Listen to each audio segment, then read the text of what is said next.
what does 69 feel like?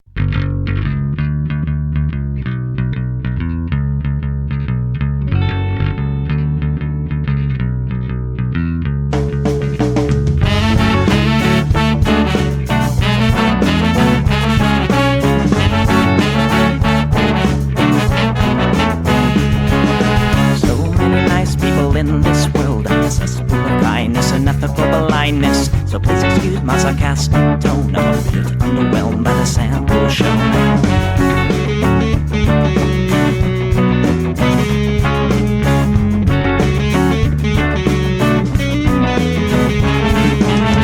Mr. Piss-drunk fraternity guy, you got my ass full of bloodshot eyes. Get drunk and fight every night. Idolize Bradley, belittle women's rights. Homophobic, racist, and don't give a fucking hey. Do you think you can drive a bigger truck? So wear your baseball cap to the side to let everyone know that you're a nice guy. So cool, was so impressed. Lots of chicks and a barrel chest. Cause you're a real man. Punch for punch, gonna piss in your face while you're passed out drunk.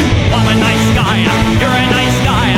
He's a nice guy, but all of you are assholes. I'm a nice guy, you're a nice guy. She's a nice guy, but all of you are assholes. Nice guys rule the planets. Well, I just can't understand it. Conquered defined by deception and lies. Social Darwinism and an overdose of pride. Fuck off, Sherlock! I don't wanna hear it. Fuck off, Sherlock! Read into the lyrics, cause everybody gets their just desserts. As long as you remember that nice guys finished first.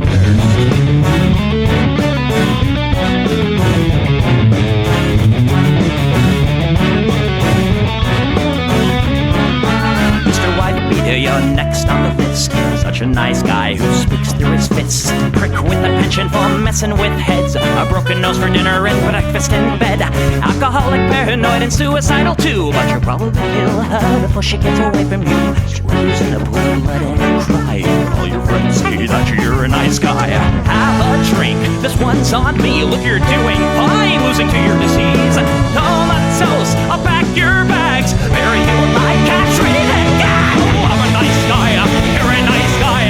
We're all nice guys, but all of you are assholes. He's a nice guy, she's a nice guy. Hey, Tom Bone's a nice guy. All of you are assholes. Nice guys rule the planet. The polygammatic, put a body by deception and lies. Social Darwinism and an overdose of pride. Fuck off, jerk off. I don't wanna hear it. Fuck off, jerk off. Read into the lyrics, so let the blood you spill quench your thirst. As long as you remember that nice guys finish first.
Everybody, welcome to the Plex. We do this show live on Twitch every Sunday at 7 p.m. Pacific. That's twitch.tv/Echoplex Media.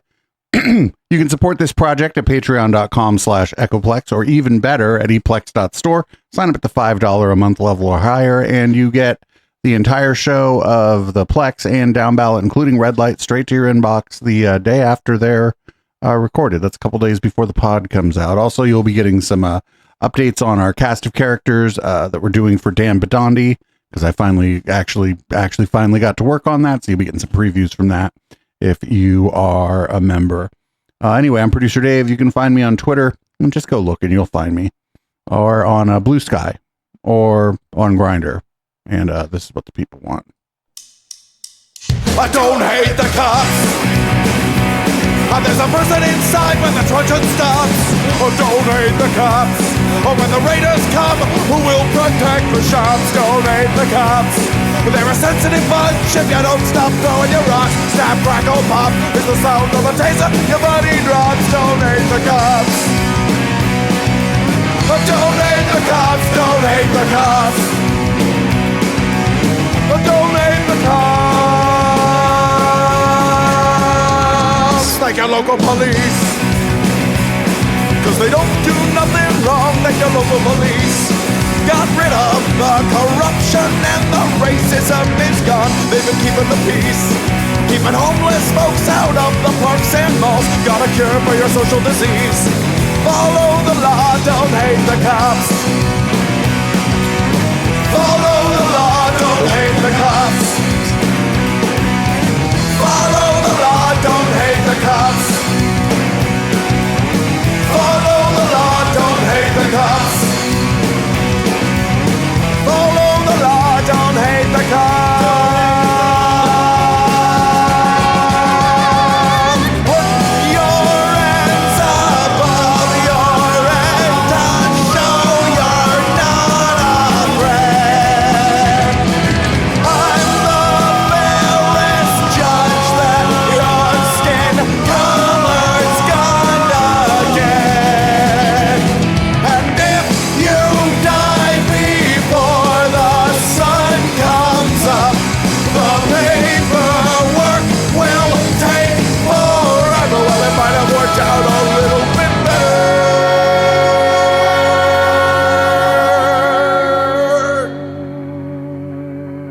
if you didn't hate the cops. 'Cause they don't do nothing wrong, don't hate the cops. You can't blame them for just doing their job, don't hate the cops.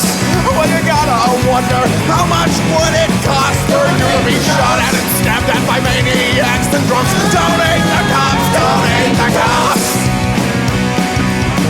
Don't hate the cops, don't hate the cops. Don't hate the cops. Don't hate the cops, don't hate the cops. Don't hate the cops, don't hate the cops.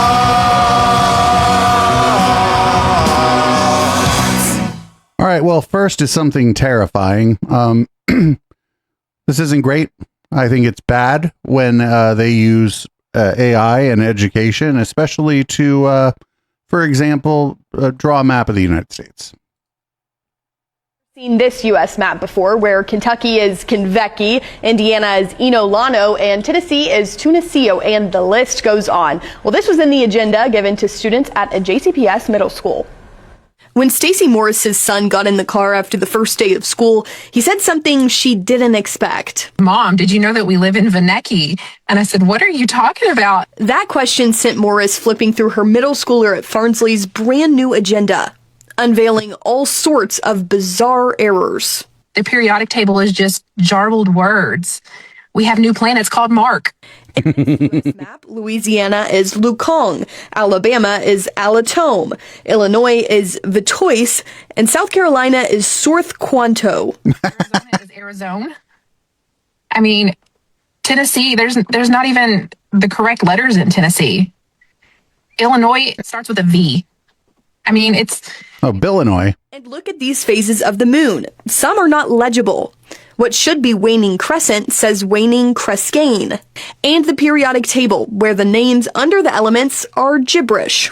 We have to pay a $10 instructional fee every year in order to get this agenda. So you're making us pay for something that you used AI for. That's kind of silly, in my opinion. Morris notified the principal the first day of school. Still to this day, she has not responded to that email. I reached out to JCPS Tuesday night. The district's executive officer of communications said, I spoke with the school today about inaccuracies in their agenda, and they are communicating with parents about the issue.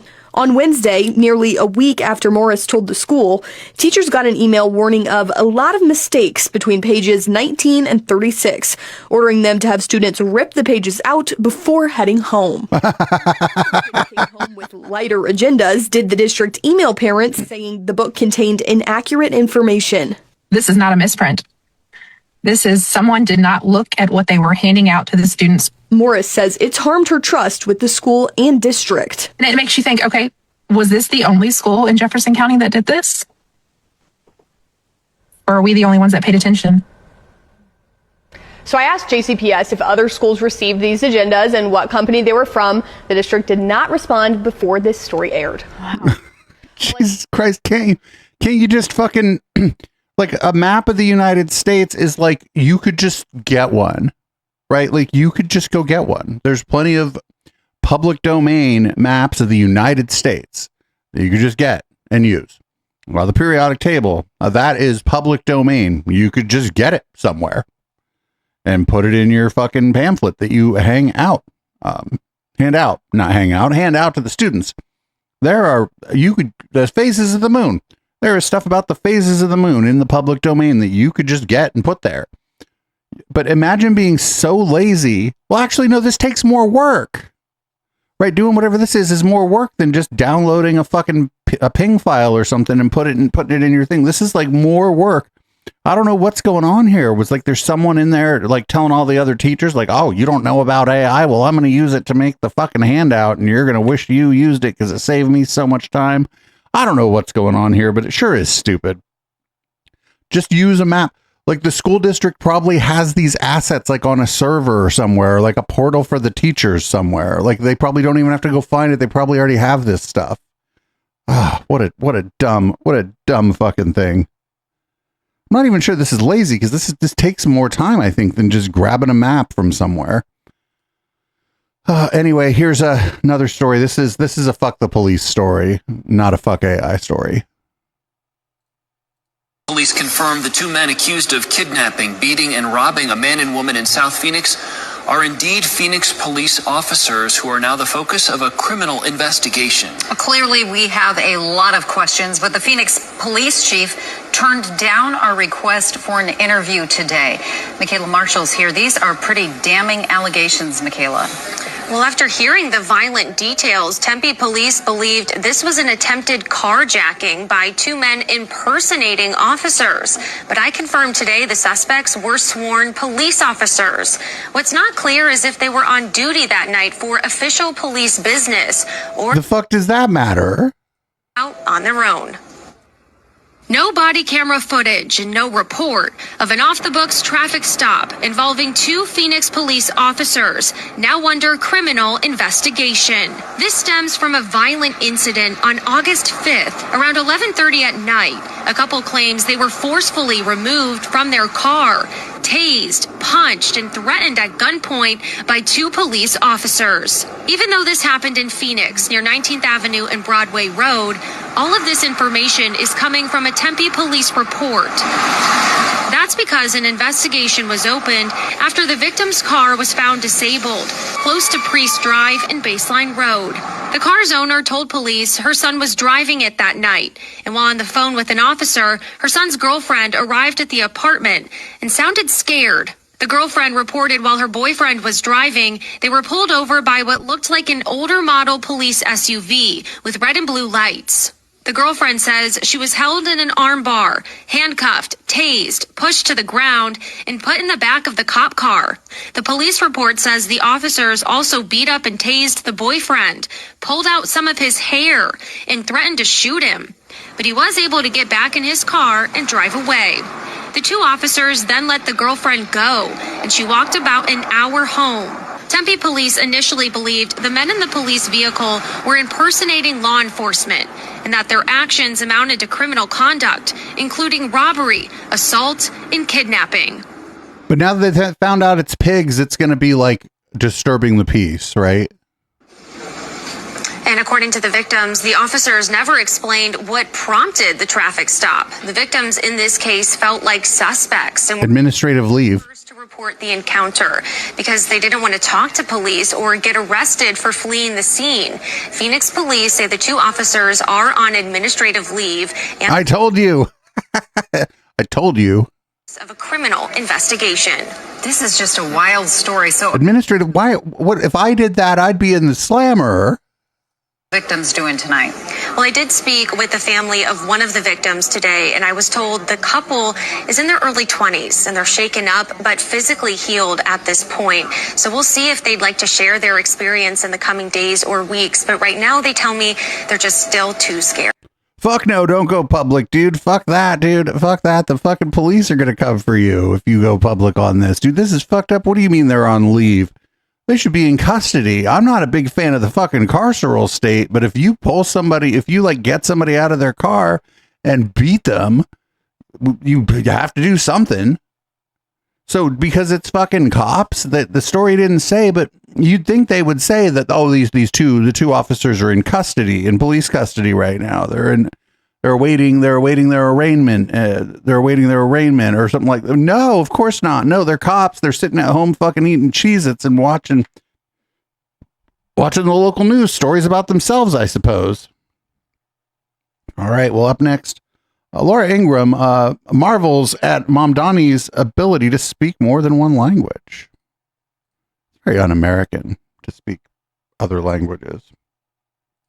All right, Raymond, Mamdani raising the curtain on a new Broadway season. Rather odd way. Yeah, Laura, New York Socialist Mayor is teaming up with the Theater Development Fund to give high school students free Broadway tickets, which seems like a nice thing, but yeah. Zoran Mamdani lacked a set designer, so he staged a low-budget production instead. What? New York. I wanted to film this video in front of a real red curtain, but all we had is the green screen. Why? Because I'm not on Broadway. I'm in the storage room of an office building on Murray Street and Broadway. But that's okay, because the magic of live theater could never be captured on video anyway. It's something that must be experienced in person.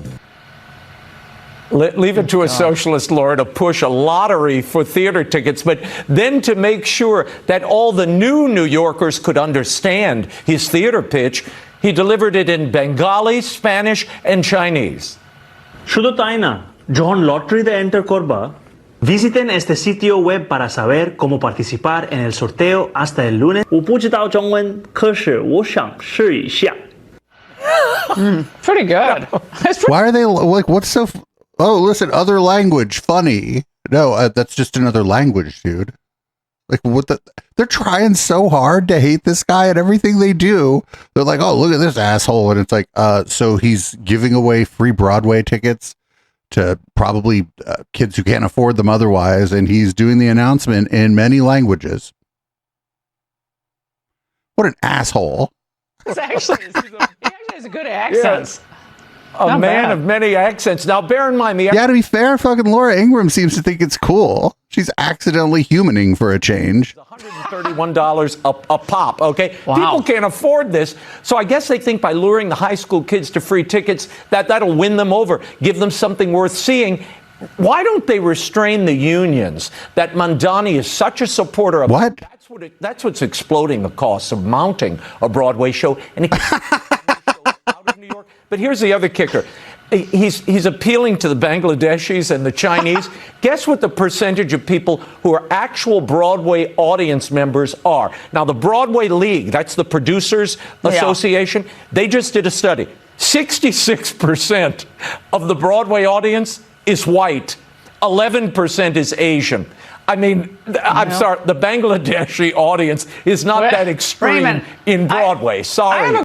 So the idea here is maybe to get kids that might not otherwise be exposed to the Broadway show to go check out a Broadway show because it's part of New York history and culture.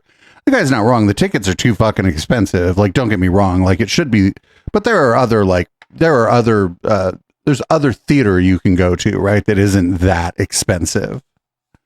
But they're just trying so hard, dude. They are trying so fucking hard here. Dude, this is cool. This is like a fucking cool thing. You can't, like, this rules. I'm not big into Broadway shows, but I wouldn't apply for the tickets. But maybe I'm the youth that when I was a youth, maybe I'm the one who should have got the tickets because I'm not fucking big into Broadway shows. I don't know, man. They're trying so hard. They're trying so hard to make this guy the devil. Here's more from Fox on Mamdani. This is Bruce Blakeman, who I've fucking never heard of before, but you know, they got They have a pretty deep bench of ghouls who are 15 to 20 years older than I am over there at Fox. Let me tell you. Let me tell you something. Kathy Hochul endorsed Zohran Mandami. Zohran Mandami endorsed her.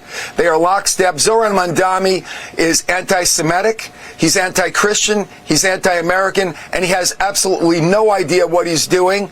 He's a communist, and he doesn't understand that American values, the Judeo-Christian work principle, capitalism, have made us the greatest country in the world and created more prosperity than any country in the history of the world. And this guy wants to destroy America and bring in a system that's been failed. And Kathy Hochul is a willing participant. I will stop it when I become governor. We will get back to You are not going to become the governor of New York. We'll get back to capitalism. We'll create good jobs. We'll make it more affordable for our young people to live here in New York State. Hochul's lead narrows. She's up by 10 points. Oh no. Look at, hold on. Over 3 days, they found 811 people to ask. Like, get out of here with this fucking. How many people live in New York State? You only got 800 of them. Fuck that poll. Like, I don't fucking love or have any strong opinions about Kathy Hochul, I suppose. But man, you could ask more than 800 fucking people. State's pretty big. Here is Marsha Blackburn on with Kellyanne Conway. And she's going to say that the Republicans need to do more than scream about socialism. I haven't seen this clip, but I bet she's going to fucking freak out about socialism in this clip. She's probably just going to say that the Republicans need to do more than that.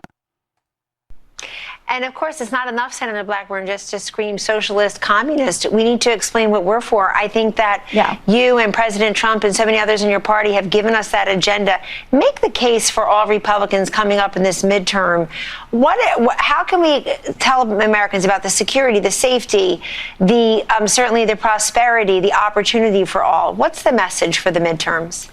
Yes, and President Trump is delivering for the American people every day, working to get the price of a gallon of gas down, working to get the pound of ground beef down, working to make certain that inflation is reduced. And whether you're talking about federal policies or a lot of the work we're focused on with the states, and I was talking to my friend John James today, who is our candidate for governor in Michigan, Kellyanne, President Trump is going to make the states great again because he is sending power and authority back to the states. Healthcare, education, things conservatives have said it has no place in Washington.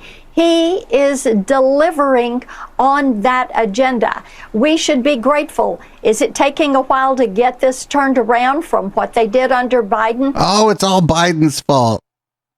COVID with running up the cost of government. This is weak shit.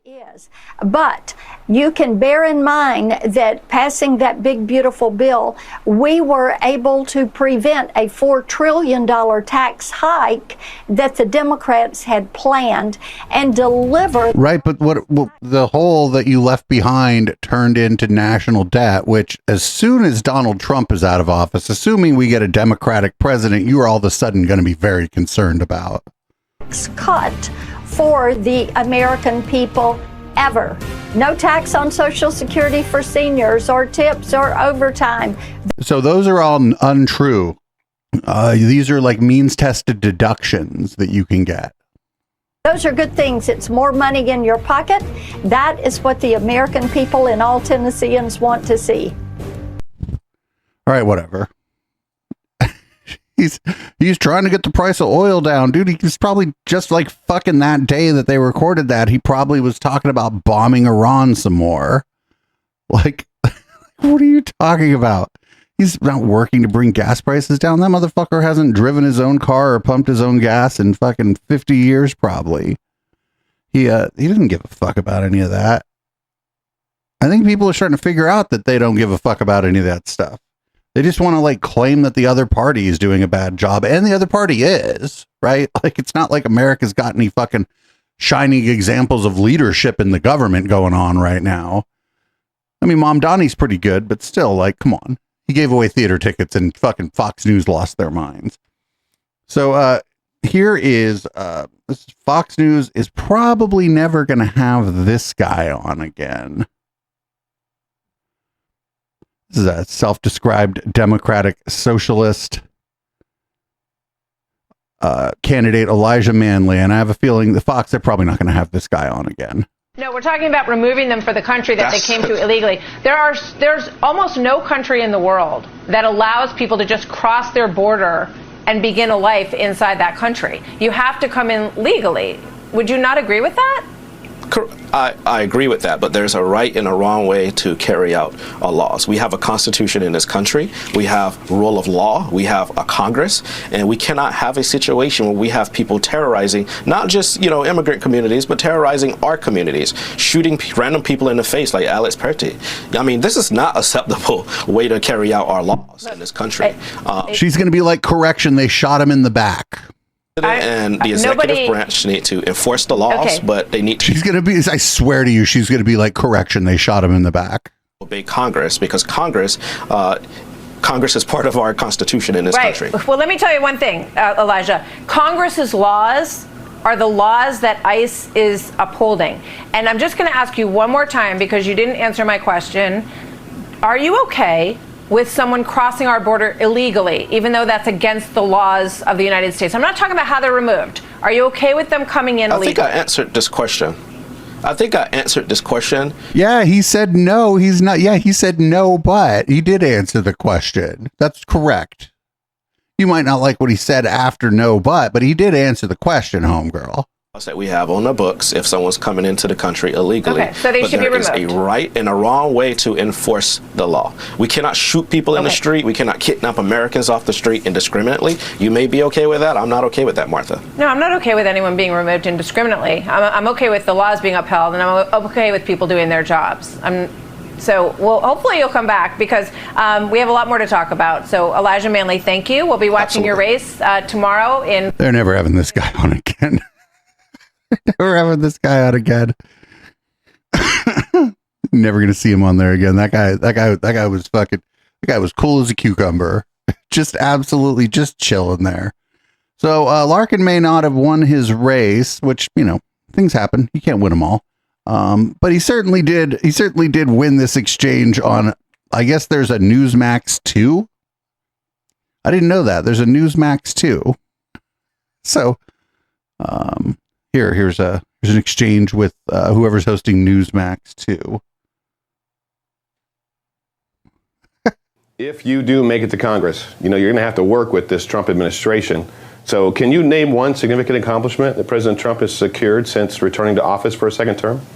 I think it was signing the Epstein Files Transparency Act into law. I think that is something that we saw overwhelming bipartisan support for in the United States Congress. I wish that it had come about sooner, and I wish that we had the divulgence of these DOJ documents. But I do think that having accountability for the Epstein class is something that many Americans on either side of the political spectrum can agree with. And so I just want to see the follow through there. I've not necessarily seen that. The redactions of Donald Trump's name in these files, which is mentioned more than perhaps any other individual besides Jeffrey Epstein. Let's not go there.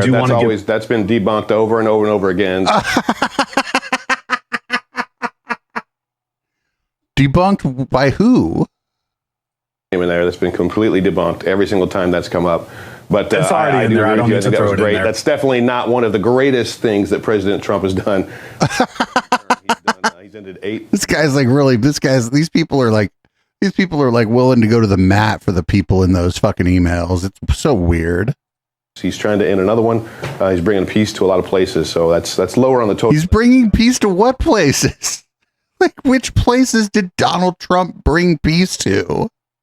I see your point in your strategy in trying to put that out there. Thank you so much for joining the poll. You asked a question, motherfucker. He gave you what's an accomplishment? He signed the Epstein files. I would have just left it there. I'd have let that just hang there. He signed the thing to release the Epstein files. I'd have just let that sit there. I wouldn't even said nothing else after that. Because everything else that he said was totally implied by him saying it. That guy was great. He brought up something. I don't even remember what it was. Oh, it's been debunked. It's been debunked. Man, these people just fucking take the L, man. Many of your enemies as your friends are in there. Just fucking take the L, dude. So everybody, I don't know if you know this. This James Tallarico. This is what he wants to take from you. I mean, I know you have one of these. I'd be very upset if James Tallarico came and took it from you.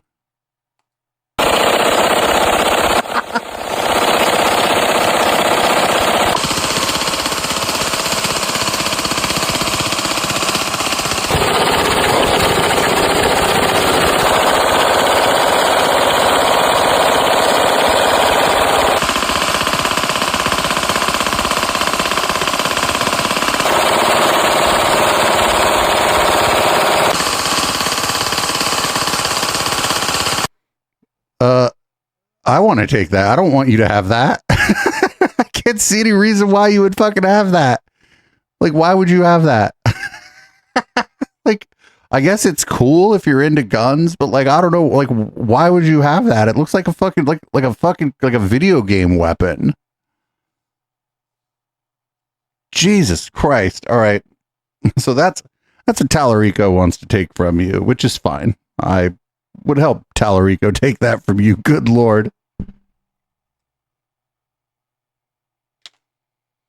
So we're not big fans of de Blasio, but he's actually been doing a pretty good job going on Fox lately, as like, they're like, oh, well, here's a reasonable white guy. And he's been generally going on Fox and doing an okay job of telling them that they're like freaking out about nothing over there. So if this is what he keeps doing, he keeps sticking up for his predecessor, the Mayor Zoran Mamdani, and he keeps like kind of telling people to stop freaking out about the DSA. I don't know how much influence he has in center right or center left politics or whatever, but I don't know. He's trying. At least he's trying. He could be on that grift right now, fucking freaking out about DSA and engagement farming on it, you know? You're excellent on TV, Thank you, but we have limited amount of time. So I just want to say, being very quick here. No, but Medicare for all, okay, gets rid, and they admitted this today, gets rid of private health insurance out. And Bernie believes you should be penalized if you try to go around private health insurance, except for maybe cosmetic surgery. So that is a very draconian thing that Okay, the American people are overwhelmingly against. You asked me here for just a few minutes to say something, so I'm going to say something. People in America cannot afford their health care. And the health care is not good enough for so many people. This is a fundamental reality this election is about. Republicans literally have no vision of how to provide health care. Well, they don't want to get rid of their private plans either. They don't want that. Nobody likes their private plan. Do you know anybody who isn't rich who likes their healthcare plan? I bet upper middle class people fucking hate their healthcare plan. Everybody hates their health insurance, the health insurance companies. You can debate, but you're literally looking away from the reality of your own party and your own president, who has no health care plan whatsoever, who is not talking about the cost of living, which is the number one issue in this election. And these progressive candidates are winning because they're talking about how to raise wages, how to lower health care costs, how to get out of the war in Iran that is shooting up gasoline prices. This is reality. It's not about comparing this to something happening in China. It is about the American reality today. All right, one question about raise. I think you're right. People are very concerned about affordability. There's no doubt about that. And I would agree with you on that. Tell me how flooding the country with millions of more migrants, which will happen under a Democrat or a socialist administration. They want to get rid of ICE. They don't believe in the border. So how will bringing more indigent people, many of them indigent. Let me load up the question with my assumptions about the question so that you, or instead of answering my question, you are trying to bat down the assumptions that I've baked into the question. Into the country. How is that going to raise wages in the United States? Presumably, you still believe in those basic economic principles of more workers. I ran the biggest city in the country. We had the most jobs in the history of New York City when I was mayor. So I know plenty about job creation. Here's the bottom line. We need a secure border, but we should abolish ICE because it's a broken agency and start over with a different kind of agency that can secure our border. We had border enforcement prior to ICE. People act like ICE is half as old as I am. Creating so much violence in our cities. And what should we do, Laura? We've got 10 million, 15 million undocumented folks in this country. The biggest fiction in America is we've got all these people our economy literally depends on. They're our neighbors. And yet we say, what are we going to do? Send them away? No, we need a path to legalization for people who have not committed any violent or serious crime. Look at her rolling her eyes like this is an insane thing to do. Ronald Reagan did this. Not because he's good, but because he had fucking competent people working for him, I think, essentially, who told him, they're like, this is the only way to really handle this. You just gotta, like, you gotta give these people a fucking mulligan. Them a chance to be American citizens, so we so can 25 million people you think should become American citizens and with what, checking Laura, a few what is boxes. the alternative? He said 10 to 15, and she just jumped up to 25 million. It's hard to know how many people are here without papers, but I think 25 million is, I don't think any credible like organization estimates it at that. Not that I give a fuck, but is not going to deport them. They're part of the life of this country. They're Quite part a of the few life have of this been country, deported. and most of them are hard-working people, contribute to our communities, and we need them for our economy. So yeah, I mean, I don't love Bill de Blasio, but if he goes on there and does this, like, the only thing I wish he would have said when she's like, oh, they're taking away your private insurance, I wish he would have said, could you find me somebody making fucking, somebody who's making just like 2-bedroom apartment kind of money out there? Because, you know, it's different amounts of money in different communities or whatever. Like, to comfortably afford like a 2-bedroom apartment by myself here in Oakland, I could probably do it on, after taxes, $5,000 a month. So that'd be 60 after, so that's like maybe 80 or 100 before, depending on what my tax bracket is. I would hate my health insurance. I'd be making a little too much money for the county plan, but I wouldn't be having the kind of job where you get the kind of insurance package where it's just like they take care of everything for you. So I'd hate my insurance company the most. And that's the thing, is that people hate the fucking insurance company. They hate it. You pay all this money in the premiums, and then it seems like their job is to find whatever way they can to not pay for your shit when it breaks.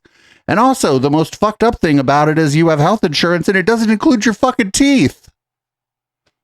Well, you got to go get a whole other fucking plan from somebody who's, I mean, dentists are insane anyway. Like, you shouldn't be spending time around those crazy people in the first place. But like, hell, dentists are like serial killers and shit. But like, yeah, people hate that. So if they're like, oh, they're gonna obliterate the health insurance company, I'm like, yeah, let's do that. And then they're like, oh, your taxes are gonna go up.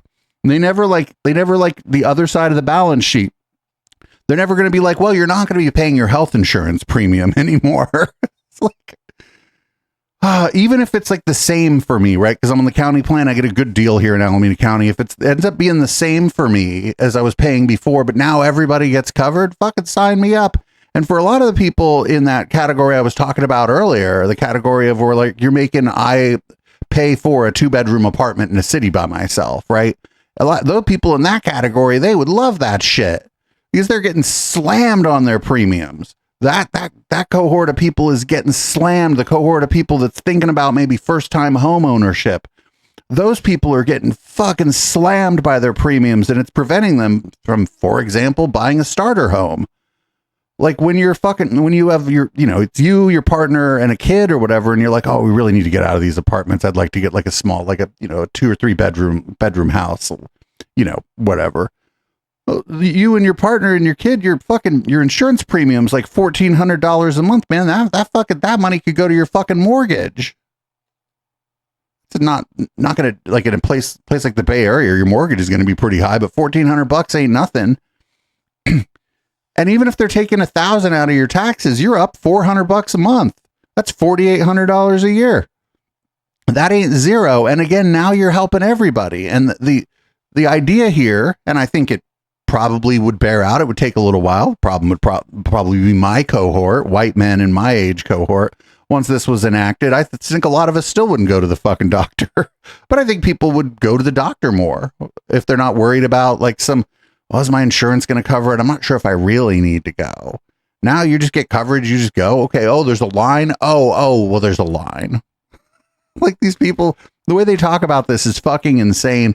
And not for nothing, I think a lot of the leftists and liberals and progressives who are running on this aren't always doing the best job of talking about it. Because I think you front load it with your taxes are going to go up, but if you work full time, the amount that your taxes go up is probably going to be less than the insurance that you're paying right now, and everybody's going to be covered. Like, something like this, the knock-on effect on this over I think short to medium term is, now if you have an emergency and you go to the emergency room, since people aren't using the emergency room as a primary care place anymore, because they were able to go to the fucking doctor when maybe they're like, what's this on my foot? It really hurts. Like, instead of living with it because you can't fucking pay for it, you just make an appointment and go see a fucking podiatrist or a fucking skin doctor, or I don't know what the fuck. I don't know that. It's not my job to know the names of all the doctors or whatever. But that person's going to go see the doctor, and now they're not at the emergency room like when you break your arm or something, and now your wait time at the emergency room is better, or the emergency room staff is less stressed out. They're able to do better care when people come in on the worst day of their fucking lives. This whole system, this is better. This is better. Even if it costs the same, or it ends up costing a little bit more, but everybody's covered. But that's fine too, baby. Because there's a lot of people running around out there who just don't have health insurance, and they're paying $0 for the health insurance, right? So they're gonna get a little bit taken out of their check for the taxes or whatever. But boy, howdy, man, when they get sick, they're gonna be really glad that they just call a number or go in an online portal, make an appointment, and go see a fucking doctor. This is just how other countries do it. It's not insane. Other countries have better health outcomes than the United States. Not just longer life, but better infant mortality and better quality of life as people get older, because they've been going to the doctor occasionally for their whole life. So this is just like better for everybody. And they're like, oh, you're going to get rid of the health insurance company. It's like, man, half of this country wanted to celebrate when fucking that Luigi guy like yeeted that fucking health insurance CEO. You know, you don't got to go on the fucking internet and talk about it or whatever, but half of this country was like, you get him, pal. And it wasn't necessarily that this particular health insurance CEO was bad. It's just that he represents their fucking health insurance bill. Right. And people are like, well, why am I paying all this? And now my kid gets sick and I leave and you want $600 from me, even though I pay you fucking $1,500 a month for me, my fucking husband and my kid or whatever. And people hate this. People hate it.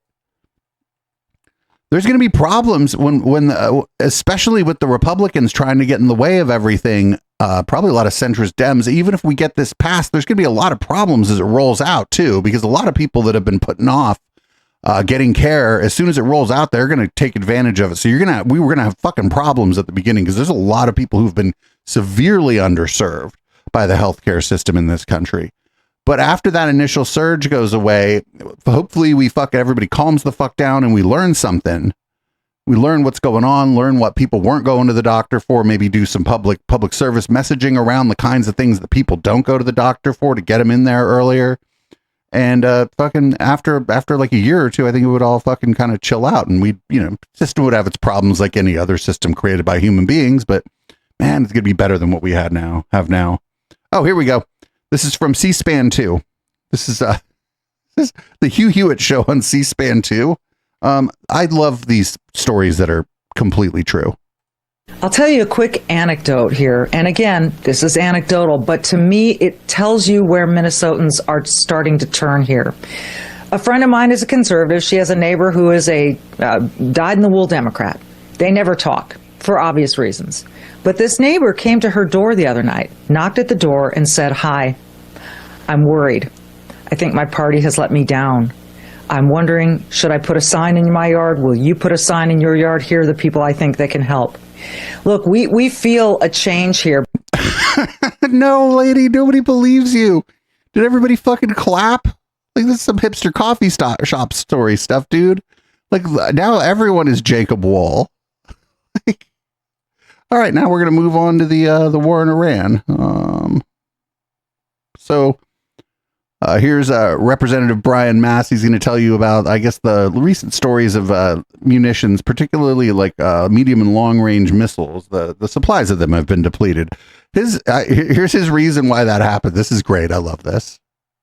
This has gone on, and it does deplete U.S. stockpiles, but those stockpiles, they exist for us to use for defense, for deterrence, and for eliminating enemies that have been attacking us. And he laid that out as well. Iran has been attacking us for the last 30 years, but even if I gave you... I thought it was 47. Last 30 months.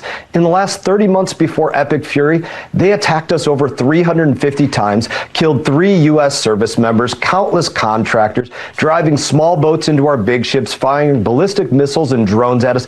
This has been sustained, and Epic Fury is simply the first time that the United... Look at, they're like explaining why. Look at all these bases. Maybe that's why. States of America has said, you know what? We're not going to take this anymore. And the only way we bring that forever war to an end is to end those that have been conducting it against us. And so that's...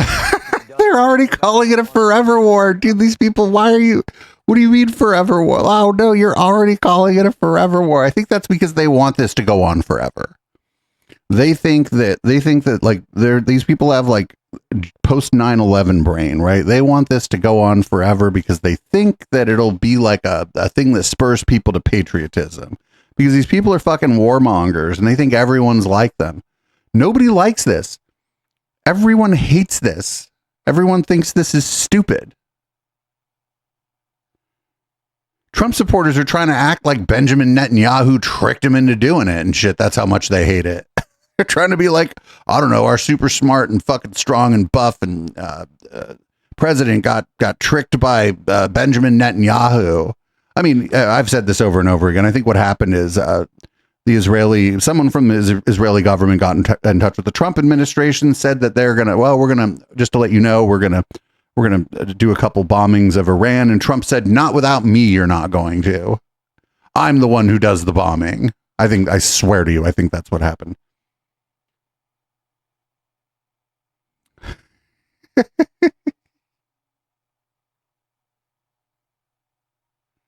The Navy says that the conditions on the aircraft carrier, the one that's finally returning to dock in San Diego so those people can get some fucking food and stop trying to jump overboard.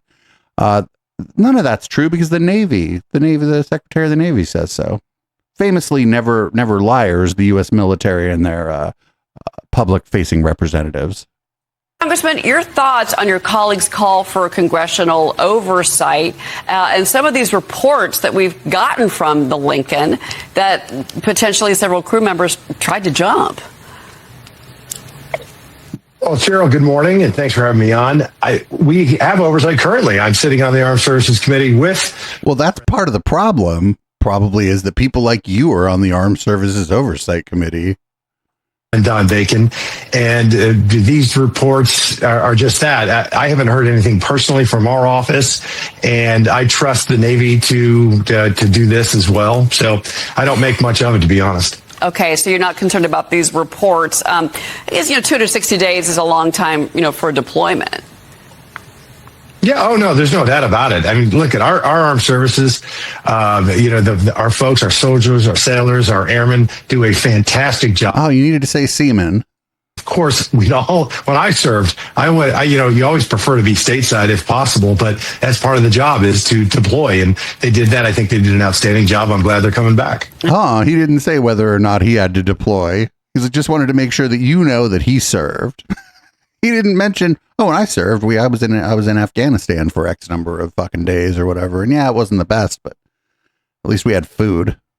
Like, another thing is if you're deployed on the ground, like, you get food like elsewhere. Like, there's other means by which to get food. It's kind of hard to get food out to a fucking aircraft carrier.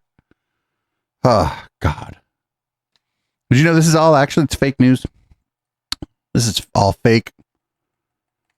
One of the things here is that none of the people like on this USS Lincoln or whatever are going to go on the record because they can't.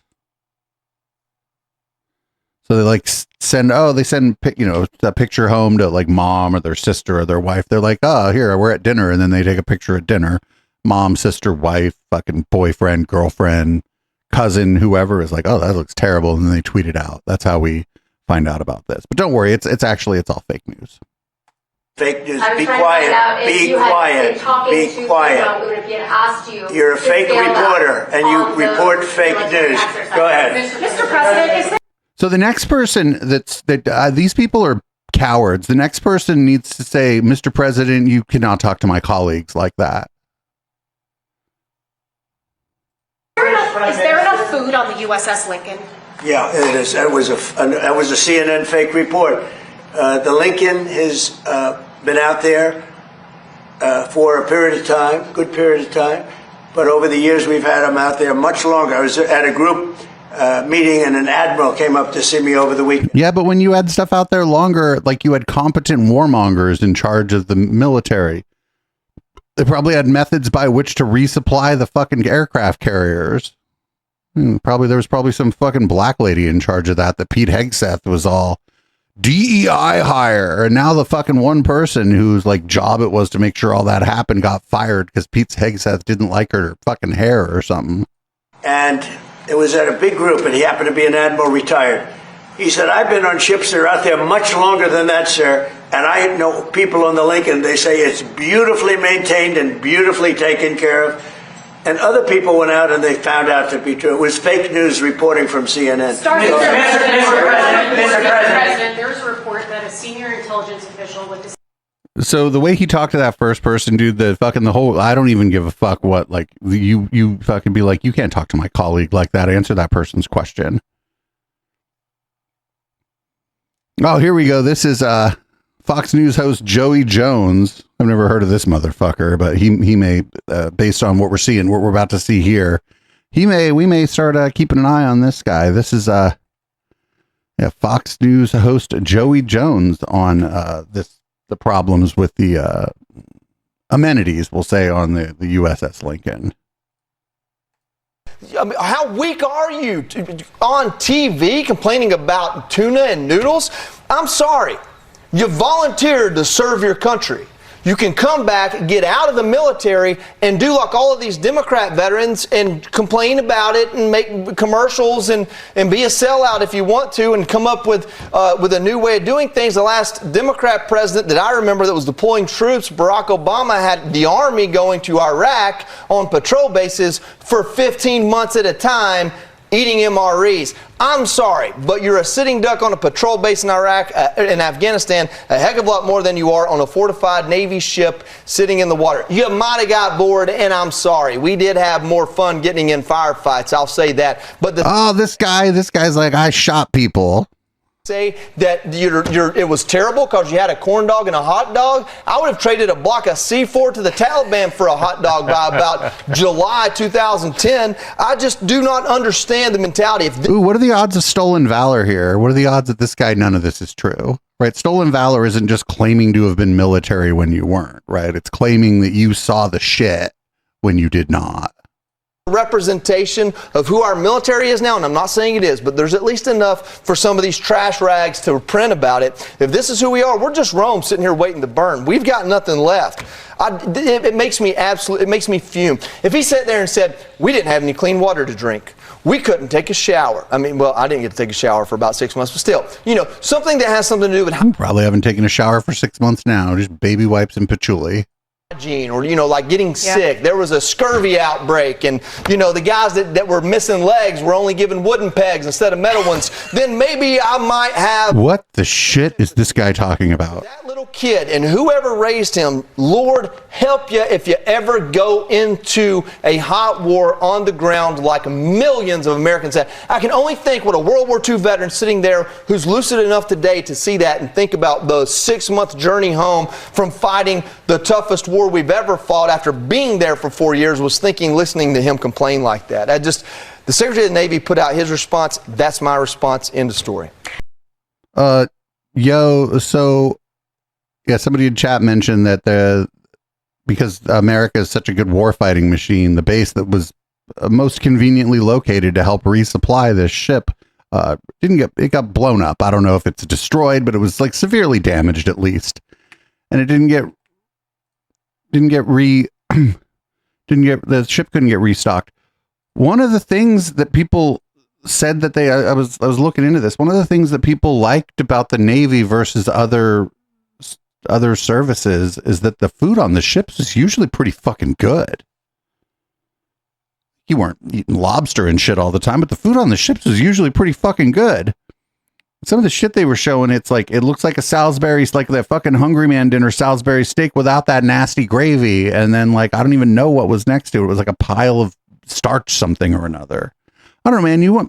Listen, I'm not a big obviously I don't love the military and the fucking, all this war shit we do. But if you're going to send somebody out there to go die for some rich asshole's money, the least you can do is make sure they have a fucking decent meal. Those people are working long days. The conditions on there, that sleeping conditions aren't bad. It's it's tight. It's like a dorm or whatever. But you could do everything in your power to make sure these people have fucking food if you're going to send them to the other side of the world to go fight for some rich asshole's money, or in this case, to go fight for some fucking incompetent president's ego. So this guy's interesting. He's been sort of in the conversation lately. His name is Michael LaRosa. He's supposedly like a Democratic operative or whatever, but he works for this think tank lobby group of sorts that is like big in Trump land. And so he decided to go on C-SPAN and let regular people call him. So this ought to be fun. What kind of a Democratic strategist are you? I mean, you come on a national show and you say that a must-win state like Michigan has an unfit candidate in El Said for Senate. And I can see you saying that maybe in the run-up. You know, I didn't vote for Said. I voted for Stevens. And it's okay. You could have promoted her as well. But now that we're down to the general, and are you trying to get Democrats not to vote for him? You can have your own personal views, which is fine, if you don't like El Said and others. But as a Democratic strategist coming on a national program, I think that's totally unacceptable. And I think that you're doing a disservice. What do you say about Stanley, that? before we talk to Michael, you said you did not vote for Abdul El Said. Will you support him in the general election? I think the dude already fucking whatever. The C-SPAN hosts are just doing their job, but I think you could tell from the context here that this guy is going to vote for El Said in the general. Yes, I most certainly will, which is the reason I'm calling, as I'm calling on the Democratic line. He is not DSA. People try to put him off as DSA. He says he's not DSA. The DSA did not endorse him. And even if he was, I don't understand Michael coming on and doing that. Yeah, great. Let's get an answer from Michael LaRosa. Well, I've never supported a Republican in my life for the Senate, for the White House, for Congress. Motherfucker, where do you work right now? And I don't live in Michigan, so, I mean, my opinion really doesn't matter that much, but I could never support El Sayed for a couple of reasons. One, there's certain things that do transcend politics. Like he's Muslim. That do transcend parties. And that's okay. That's what I was saying. Vote blue no matter who. The problem with that is who still matters. At least it matters to me. So what don't you like? Just that he's Muslim. These people just hate Muslims. These people have fucking 9/11 brain hella bad still. And I just come from a time when I watched people jumping out of windows. I knew it was going to be 9/11. I knew it was going to be because he's fucking Muslim. I didn't watch this, but I fucking, come on. That's all this is, yo. So much of this is just about people being Arab and or Muslim. Or even Sikh, but they'd call him a Muslim because these people don't give a fuck. On 9/11, 70 miles from when the towers were falling and burning for 3 months, we could smell it from where I was from in Pennsylvania because of... So you aren't even in New York? Fuck this dude. I could never vote for him. His name is Al Said. Have you ever heard of a little thing called 9/11? Fuck these people. These people, they want this version of things where, like, over here on the progressive and the lefty side of the Democratic Party, we're just supposed to shut the fuck up and vote for whoever they give us. And then we're like, well, we don't like who you're giving us, but we're going to stay in coalition with you because we're like, we feel like maybe we have more in common with you than we do with the Republican Party, whatever it may be, sort of strategic voting and strategic activism, strategic politicking. So then not me, I don't live in Michigan, but then we go out, we run a tough race. Our candidate wins versus a lot of money.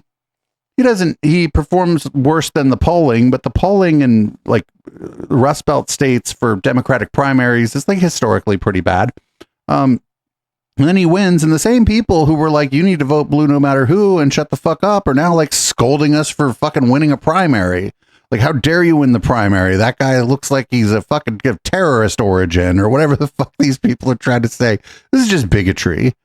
This is just fucking people like my age and a little bit older.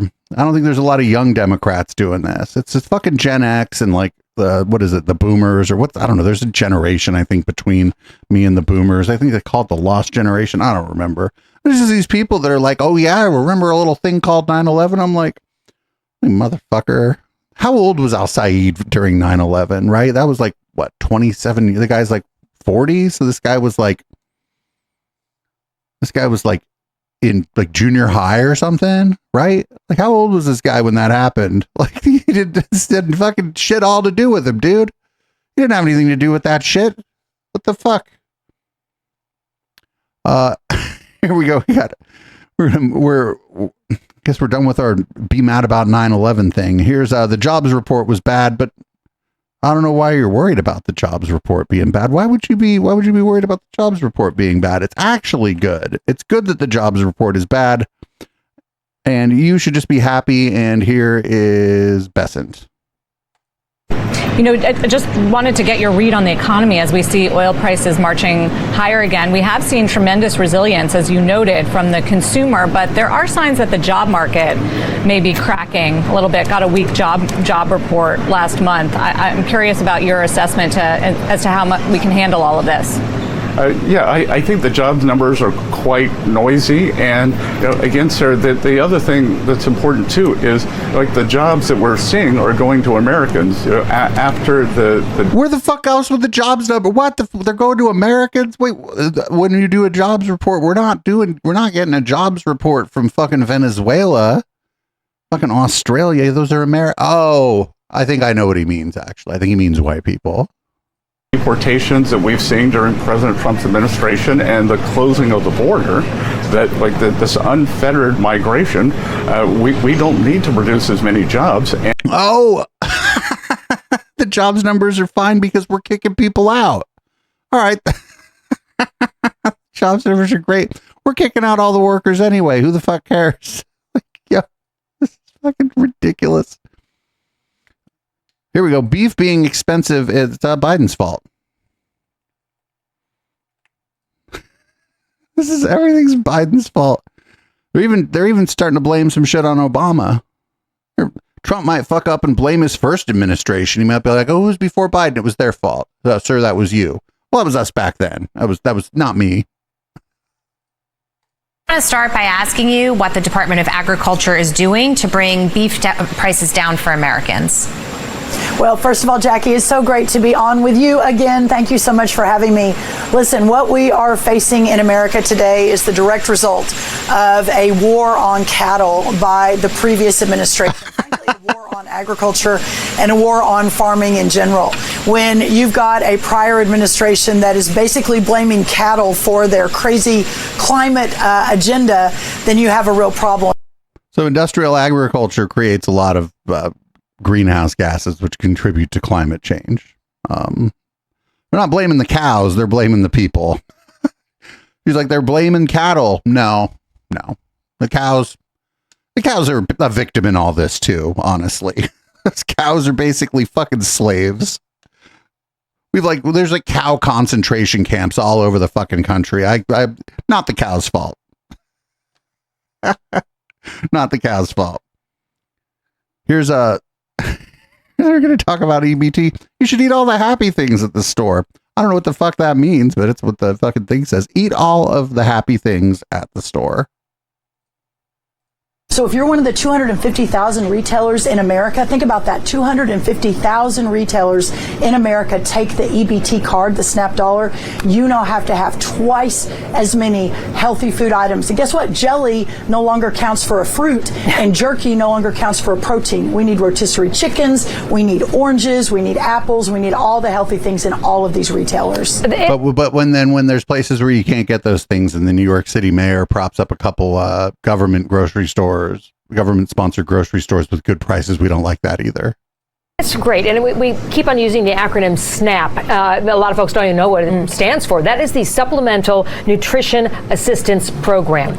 And so these are folks who are relying on the government, but frequently, people are making poor decisions. And while you don't want the government to be a nanny state, here's what you can and can't do, clearly it is your right to be limiting what this can be used for, and especially when you couple that with forcing the stores to bring in more healthy options. And I think that's something that's really good. I don't know how people would have made it with just 11 choices. That's right.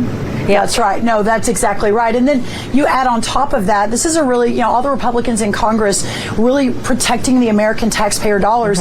Now, to receive the SNAP dollar, you now have to either look for work for 20 hours a week, work for 20 hours a week, or volunteer for 20 hours a week. This is not hard. And by the way, if you have What about people with disabilities?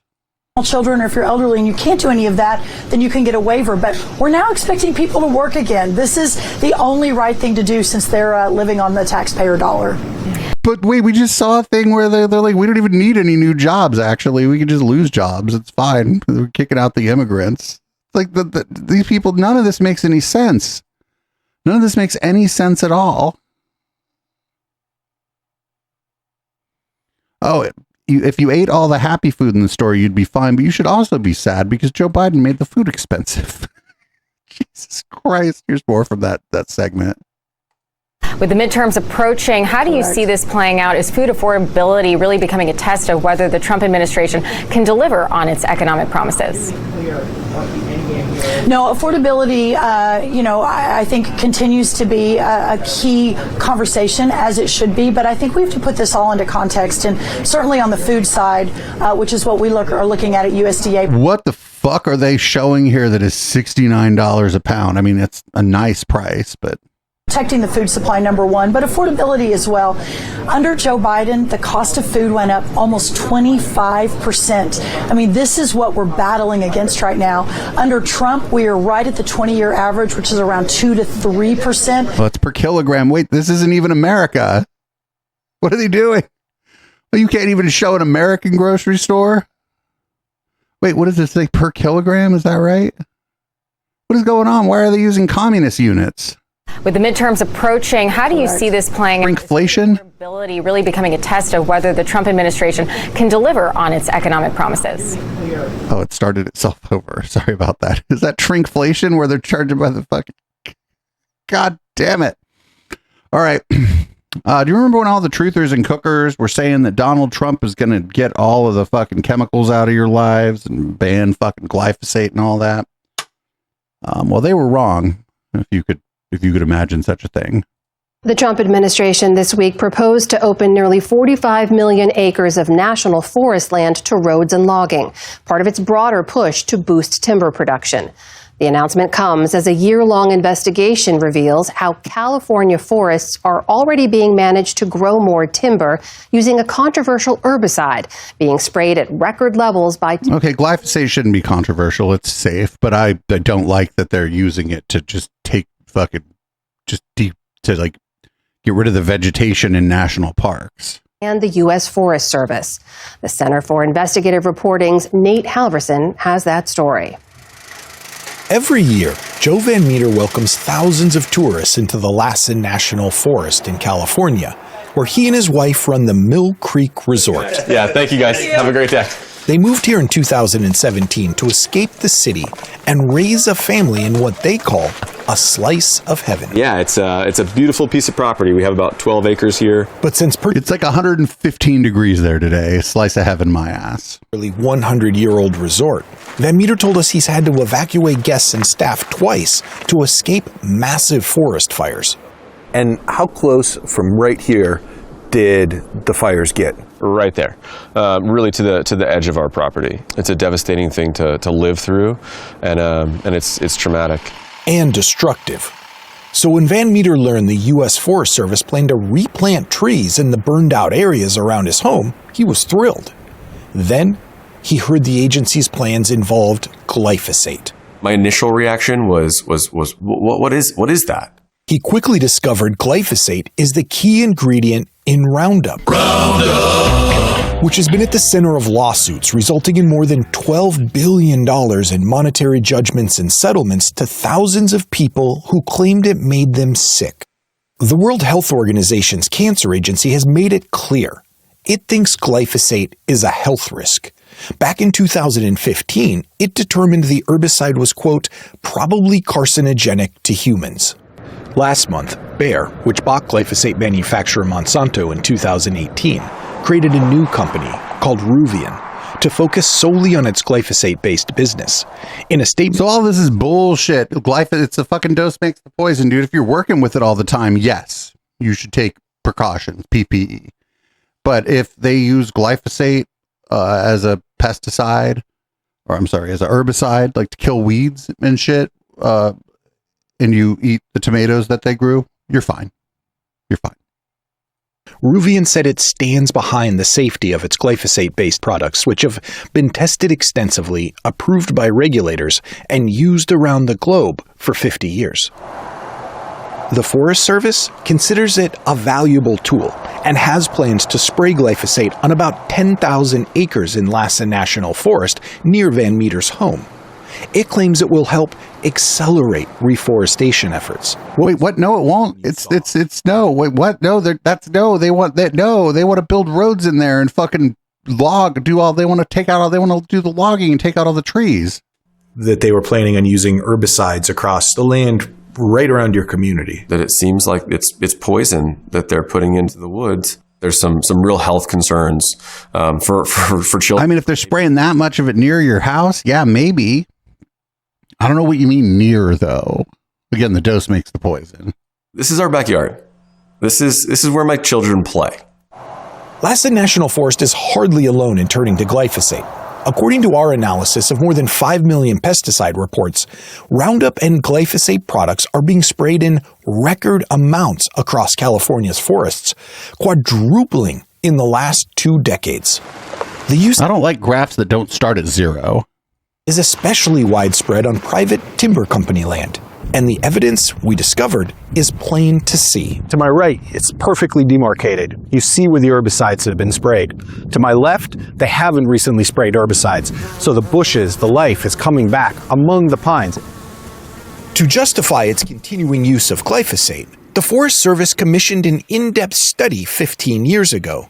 That study examined reports from around the world and concluded that the chemical was safe for the environment and people.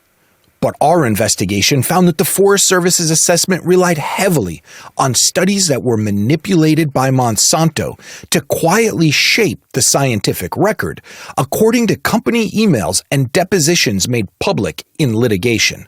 I've been at Monsanto approximately 33 years. Dr. William Heidens was Monsanto's toxicologist and helped orchestrate a public campaign to promote glyphosate as safe. At this deposition in 2017, he was asked to read an old email he wrote. The focus of this is what is the carcinogenic potential of glyphosate. Monsanto emails revealed that Heidens and others searched for outside scientists they could pay to, quote, get up and shout glyphosate is non-toxic, and write seemingly independent studies that would be, quote, referenced and used to counterbalance the negative stuff.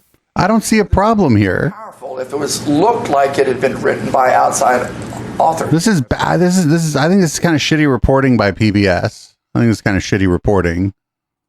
You say it was noted this would be more powerful if authored by non-Monsanto scientists. Oh yeah, I see that. So I sort of misunderstood your question. In another company email, Heidens wrote that his team would, quote, ghostwrite a study, by which he meant Monsanto would do the writing and scientists would just edit and sign their names, so to speak.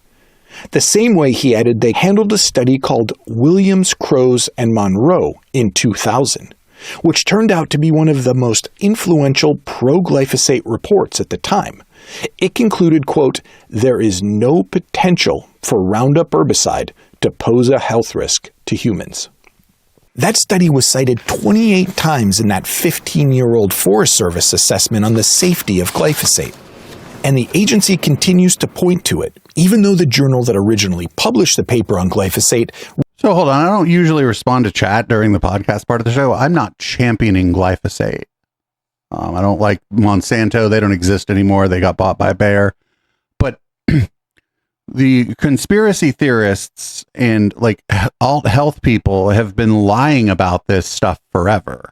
There's been like a pretty strong media push by dishonest actors in like the health and wellness space talking about this. The people who are at risk from the exposure to this are the people who work in the fields, the people who work in agriculture. But nobody, like the freak out about that is acting like it's going to like kill you if you eat food at the grocery store where glyphosate was used as a weed killer, and that's not true. Retracted it last year due to, quote, serious ethical concerns and, quote, the failure to disclose the involvement of Monsanto. Hey, how are you? Good. How are you doing? Good. We reached out to the Forest Service and asked to learn more about their use of herbicides and met up with District Ranger Russell Nickerson. So I'm the decision maker for the district. He oversees the management of 500,000 acres of the Lassen National Forest, including the plan to spray glyphosate across 10,000 acres near Van Meter's home. Why use herbicides like glyphosate? So reforestation efforts, brush really outcompetes small trees. It grows faster, gets taller than them, and starts to shade them out. Nickerson told us denser forests means the Forest Service will one day have more timber to sell. And is it safe? But no, this isn't. This is okay. This is all really stupid too. Hold on. No. Like, I'm not like the idea that like we should like just spray acres and acres and acres and acres of the fucking forest of like national forest with herbicide is stupid too. No, just let the shit grow back. No. Like this is stupid too. Everybody's stupid. Everybody's wrong. I mean, really, if you want to talk more herbicide details, it's probably our Washington office that you would talk to on that. We showed him that our investigation had found that 5 of the top 7 peer-reviewed studies cited in the Forest Service's 15-year-old report about glyphosate had been orchestrated by Monsanto. So when this is what you're basing your decision off of, does that information give you pause? Something you'd have to talk about with our national office. Yeah, why'd they interview this guy? This guy, this guy might be perfectly like good at his job or whatever. But this is just some dude that works at the Forest Service. The Forest Service in Washington, D.C., but he declined our request for an interview. Meanwhile, the spraying of glyphosate continues. Some of the heaviest spraying in California has taken place near Yosemite Valley, Lassen Volcanic National Park, and the Lake Tahoe area, including here in the 75,000 acres affected by the 2021 Caldor fire. So here I am in the Caldor fire scar. You can see that life is beginning to return. Even down here, you'll see that right next to each other, 2 baby conifers are coming back. But it didn't take long to find where glyphosate has already been deployed. All this behind me, this has been sprayed. This is what it looks like. Yeah, this shit is stupid. Like, why are they doing this? Like, what? They're like, oh, we need to stop the underbrush from growing here, and then they fucking spray, and now nothing grows. Like, oh, we got to get big trees. No, bitch, they burn down. The forest has a way. The forest will take care of this. The stuff, everything will come back. It's just going to take a while, unless you fucking kill all the plants. Then I guess that's what you're doing. You fucking idiots. Glyphosate. It's killed all of the living bushes from last year. Nearby Tahoe residents, including 3-time Olympian Hannah Teeter, says she and her neighbors were given little say on the use of glyphosate in their backyards. There's no way we would ever approve this, especially because, like, as you can see, this is some of the cleanest water in the world. It flows all the way down to other communities who drink it. Yeah. And it's like these residents told us they feel like they're being exposed to a harmful chemical, and it's being forced on them by the Forest Service. Yeah, they're taking away the choice of being surrounded by a toxic chemical that's going to be here for years. It's going to be on the ground where we hike, where we bike, where we camp. That's the same kind of concern that motivates Joe Van Meter. As the spraying goes on near his family home, he's determined to keep raising awareness to help his community push back. We need work to be done, and so I want to see that work done, but I want to see it done without the use of toxic chemicals. For the PBS NewsHour and the Center for Investigative Reporting, I'm Nate Halverson in Mill Creek, California. So there's a couple things going on here. One, like every chemical is toxic. The dose makes the poison. There's really dumb that they're spraying a bunch of, I don't care what the fuck the herbicide is. They're like, we want the forest to grow back, so we're going to spray a bunch of fucking herbicide. That sounds stupid. Also going on here, some of this is happening as such that they can build out roads so that they can do more logging out there, right? That's sort of the backdrop of what's going on here. That's one of the big stories that we saw this week about the forest and the Forest Service. So I think PBS just did shoddy reporting here. I think that, like, that the conflation is really important. Like the people working in the agricultural industry absolutely are at risk from exposure from glyphosate and a host of other chemicals. Just like people who work in like a factory where they create pharmaceuticals or even like fucking supplements, you're at risk from exposure to those from a high amount of exposure to the dust from those pharmaceuticals and the other things that are being produced there, be they like caffeine pills or like these bullshit supplements that people sell you, the naturopaths or whatever will sell you to like cure your gout or your trench foot or whatever. So, and the thing that that gets conflated here in this discussion is, again, like, I think we should have better protections for people working with these things, but I don't think that glyphosate Roundup in fact, I don't think it's not that I don't think, I think it's been pretty clearly demonstrated that in my life living here in a city and most of your lives living in the suburbs, I think most people here are from cities or suburbs, you're not getting exposed to this stuff in such a way that it's going to be harmful to you at all. And it ends up like feeding into the ideas that like the cookers and the alt health people that are trying to sell you fucking like overpriced iodine or whatever are like telling you about it. And I think it's really, really dumb to be spraying herbicides over a forest to help improve tree growth or whatever. I don't know exactly how it works, but I would assume that maybe a sapling doesn't do so well when you cover it in pesticides either. And again, the other thing that's going on here is like that they're also using this stuff to clear brush so that they can build roads, so they can do more logging to pull more trees out of the forest, which is weird because they said the reason they're using the glyphosate in the first place is that they want the trees to grow back. And if you just want to grow them back so you can cut them the fuck down, well, I don't know, man, fuck you. So up next, we have the great healthcare plan is coming still, I guess. They keep saying it's coming. I don't know what it is, but it's great. It's the great healthcare plan. Together, we will pass the great healthcare plan to stop all payments to big insurance companies and give the money directly to the people so that they can buy their own health care, which will be much better care at a much lower price. Yep, it's going to be better. It's going to be much lower price. The healthcare plan. We don't know what it is. It's going to be better and it's going to be much lower price. But we don't know what it is. So Slaughterhouse, my chat's not a debate club. If you want to talk to me about this, feel free to join the Discord voice after I finish recording the podcast, and I'd be glad to hear your moral panic about chemicals. I'd be very interested in that. I'm surrounded by chemicals right now, gonna die. Up next, this is Melania Trump. She's the first lady or the third lady. I don't know. Do you count? Maybe she's the fourth lady if you count Ivanka. She's like, did you miss me? The answer is no. No, we did not miss you. Here's I don't know what she's talking about here. Kind of don't care.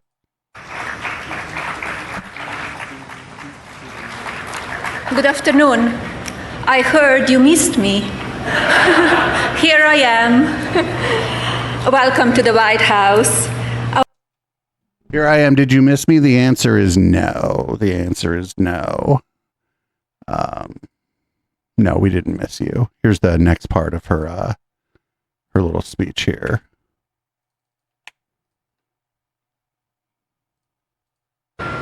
Fostering the future elevates America's youth based on merit and talent, lifting them beyond economic circumstance and every other condition that may limit opportunity. I don't know why they keep putting her out there. It's pretty funny. I don't know what's going on with her.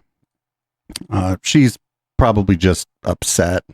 I don't know why. She's like not getting the attention she wants. Up next is Tiny Dancer Ben Shapiro, and he is mad at Bernie Sanders. These people are all mad at Bernie Sanders, but I guess at least this time they're mad at like a white dude. All the other people they're mad at are Arab these days. Speaking of people who are absolute leeches on society, Bernie Sanders. I love that. Bernie Sanders' entire shtick, you understand that his biggest shtick is just to walk around complaining. He is such a whiny old man. That's all he does. He just walks around whining all day. Wouldn't it be great if you didn't have to pay so much? What are you doing right now, Ben? Ben, what are you doing right now? Wouldn't it be great if you did not have to pay for shoes? What if you didn't have to pay for your home or your healthcare or even your shampoo? There would only be one, maybe no shampoo would be available, but so now he is saying that you deserve more affordable sports tickets. What? Yeah, it should be cheaper to go to the ball game. What don't we deserve, Bernie? It's great. He's going to fix the problem, Bernie Sanders. So he put out a tweet, quote, 31 out of 32 NFL owners are billionaires. 26 out of 30 NBA owners are billionaires. 26 out of 30 MLB owners are billionaires. Your tax dollars have built the stadiums, but today, the average person can't afford the price of a ticket to a sporting event. That must change. As always, all the tweets are like, here's a thing I don't like, and that needs to change. There's never a solution for the thing. Ben, what are you doing right now? He is my children looking through the fridge for something to eat. There's nothing to eat. I'm like, well, I don't know. There's like, there's some stuff there's some leftovers. You got some chicken in there. They make you a burrito for pretty cheap. Guys, it's the burrito gag. It's the burrito meme. Got a bunch of stuff there in the fridge for you. He's like, no, there's nothing. Like, no, there's lots of stuff. There's stuff in the pantry. Nope. I'm not eating any of that. None of it. I'm just here to whine. That is Bernie Sanders. And that dude built an entire political movement off of just whining, off of just being unbelievably whiny. Incredible. Great job, everyone. Bernie Sanders.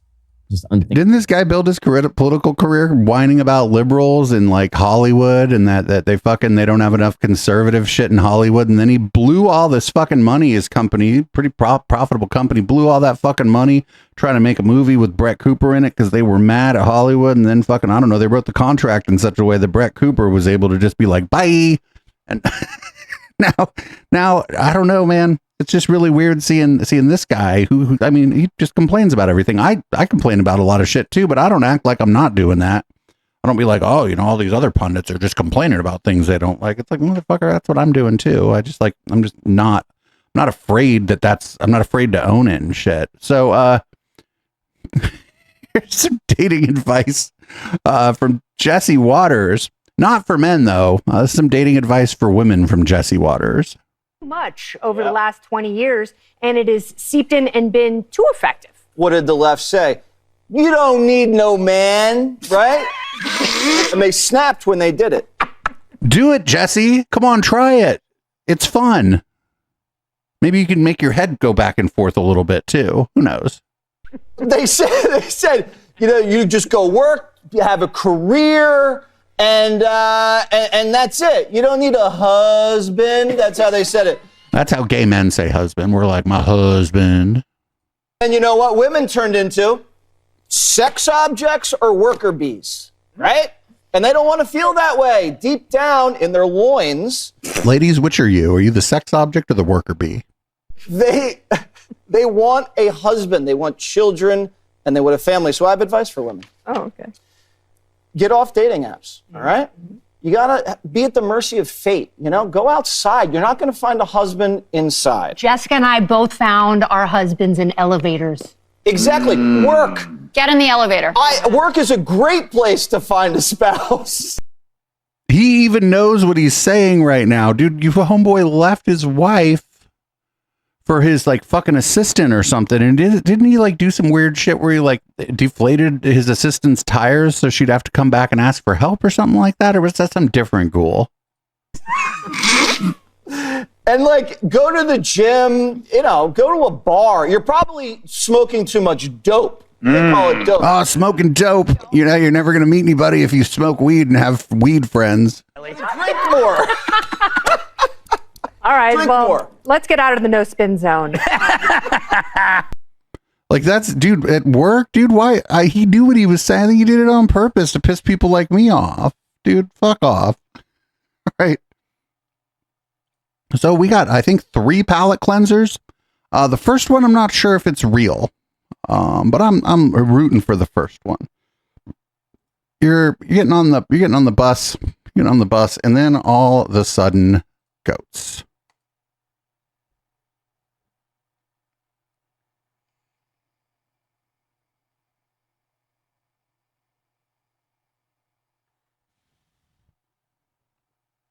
I think it's real. I don't know. That rules, though. I would love to get on the goat bus. So that was our first palate cleanser. We got this is another palate cleanser. Oh, hell yeah. This is a fucking... Here's another one of those fucking robot dying videos. I love these robot dying videos. Here we go. Check this one out. Different angle of one we played last week, if I'm not mistaken.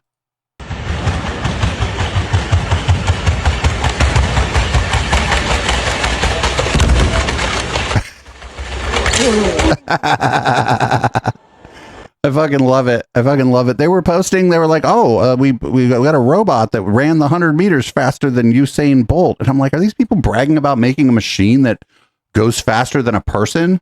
Because we've had those for kind of a long time.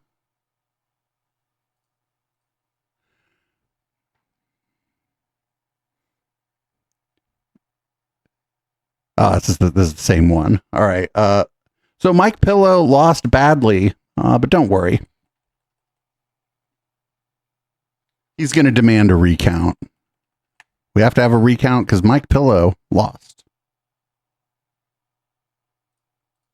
And today I'm announcing the largest privately funded recount audit in U.S. history. As you know, this motherfucker's going to run out of money halfway through and then say that that the deep state stopped him from auditing the election. Watch.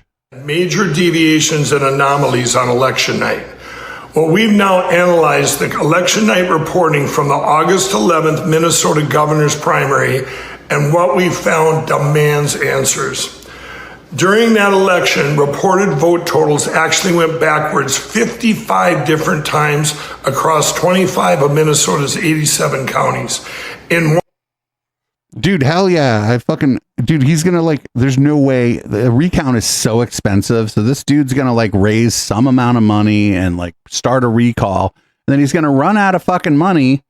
And he is going to then claim that he was stopped from doing his recall. So this is gonna be great. So former Boris Johnson advisor doesn't know where he's going to go if the USA becomes socialist. Yeah, well, look, I live in Washington, D.C. I hear what people are saying here, and I understand. I know a lot of people are disappointed with the Republican Party. Even President Trump himself is pretty annoyed that they can't get the SAVE Act passed. He hasn't been able to deport as many people as he wants. But my concern is that, particularly the young men, if these young men check out, you might be looking at a Democrat takeover of the White House. And we say Democrat, what do we really mean? These are socialists. This is exactly what we're looking. They're literally asking for some of the things you have in jolly old England. And that is what happened in Europe. The takeover is very quick, very rapid. And if you think the border was open under Biden, wait until these socialists get in. They will flood the country with these people. It's the only way they can get power. They need these people to rely on government handouts to put them in the country. They'll do a mass amnesty. Everyone will be citizens. It's what we did in England. Every one of these people are becoming citizens. It's a real problem, and I'm scared. We're running out of places to go. I'm scared. I'm scared. Dude, you live in fucking cities in the United States are incredibly safe. What is this guy scared of? I don't know. Get out. Fucking, you don't even go here. You're I'm afraid of America. Good. I don't know. Go back home. The fuck, man? You're just here visiting anyway. What on earth are these people talking about? All right. So did you know that Sean Duffy did a Great American Family road trip? And we're getting some of the footage in from that. And it's not very good. I mean, for our purposes it is, but it's not very good. Can't say no. To Harvard? Yeah. Well, me and Mom can say no. Catholicism, to us, is everything. It's the basis of our marriage. It's the basis of our family. So I'm nervous about the idea of Paloma going to Harvard. We spend a lot of time nurturing and providing formation for our kids, giving them an environment where they... So she's about to be an adult. Oh no. They're like afraid that she's going to be exposed to other kids, young adults.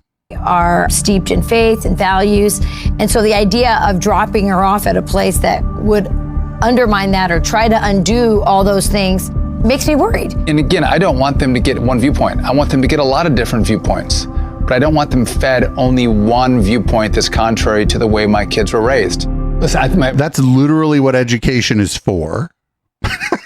Education is for that. It is there to challenge views that young adults and kids have because of their upbringing, and to provide more context and more information about the world around them. We have thought about how we raised you and how hard we've worked to, I think, raise what is a remarkable young girl. If I send you there, I think what happens is they have professionalized figuring out how they can take good young girls like you and, I think, corrupt their minds. You don't have to believe what I believe. You don't have to have the political viewpoints that I have, but I do think it's important that you make those choices for yourself and you have a fair representation of what they are. And I don't think the Harvards of the world give you that kind of well-rounded picture.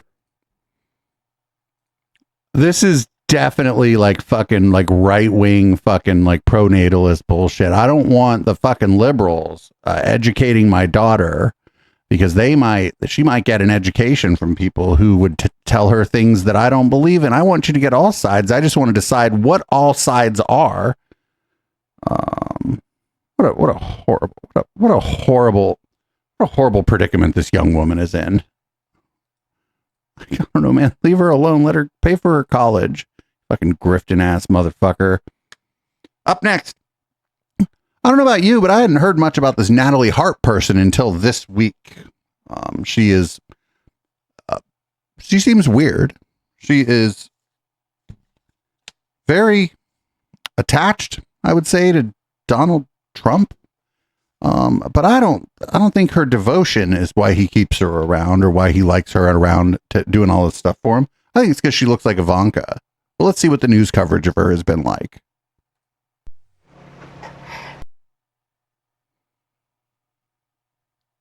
There's no sound.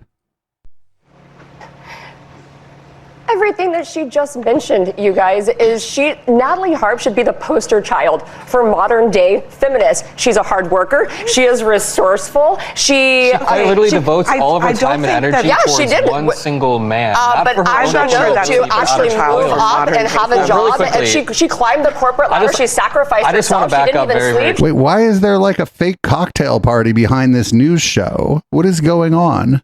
And she got to one of the highest positions in the country. Hold on, not sleeping and not eating, writing unhealthy. Writing unhealthy sounding notes to your boss, never doing anything outside of work. Sounds like honestly career. Somebody that needs an intervention. If people love her and care about her, probably should ask her how she's doing. This is not a double standard. This is not a case of a close inner circle like you implied. This is definitely not a case of feminism. It's kind of sad. It made me sad reading these letters. And she seems to have a unique attachment to Donald Trump. Feminism is not giving away your entire life to write sappy messages saying that you're sorry 100 times or acting like you have Stockholm syndrome for some reason. Feminism is fighting for your own equality or pushing for, women to have equal rights. This feels like a really weird situation. Can you at least admit that? It's a weird situation? I will admit that this is odd. It is odd. Okay, so it's not a double standard at all. But what we're talking about was the inner circle double standard. You've acknowledged that it's odd behavior. Let me just read it. She's the head of feminism. She's the best feminist. Also, I hate feminism because I'm a fucking Republican. Man, this is so weird. Here's Stephen Miller talking about this lady. Jesus Christ. Is this part of that? Is this like some humiliation ritual shit going on for this lady? Who knows? Yes. Without worrying about how the coverage of Natalie Harp this week, including the Daily Beast published these letters. Well, to save you some time, Natalie is one of the most incredible, extraordinary people I've ever had the privilege of knowing and working with. The attempts to defame and to assail her are among the most vile things I've seen in American politics, and everybody loves Natalie, everybody adores Natalie, and she's been an extraordinary asset to this administration. No, she's just there because she looks like Ivanka. I feel bad for this lady too. Something weird's going on here. We got one more. I'm not going to spend a lot of time on this because this is like gossipy stuff, but here is from Newsmax. Who's going to rationalize anything? This is weird. This is very bizarre. Strange stuff. She actually says trunk as if he's trying to imply that it was like a car and you're in like the trunk like a mob hit. No, she was in the back of a Suburban, which a lot of times people, if you got one too many, you throw them in the back, they sit right there. You're in the conversation. You need a ride. That's how you get there. I've done it many times myself. That's CNN for you. Congressman Mike Collins is a Republican running to unseat John Ossoff in the Senate. We'd love to see that happen. He joins us. Who cuts these? So yeah, I don't know, like if you're just in the back seat of an SUV or even if you're in the back area, it's not like being in the trunk of a car, but this is just weird. This shit's just weird. This is all really weird. Like somebody in chat said, it's amazing they didn't just throw her under the bus, but I think she didn't get thrown under the bus because Trump likes her because she looks like Ivanka. So friends, stuff like this that happened on August 19th, 2026. Stuff like this is why we have our public comment show on Tuesday nights. This is obviously not Tuesday night, but here's from a city council meeting. Thank you. It's been a great day. Love to all. Thank you. Darth Vader.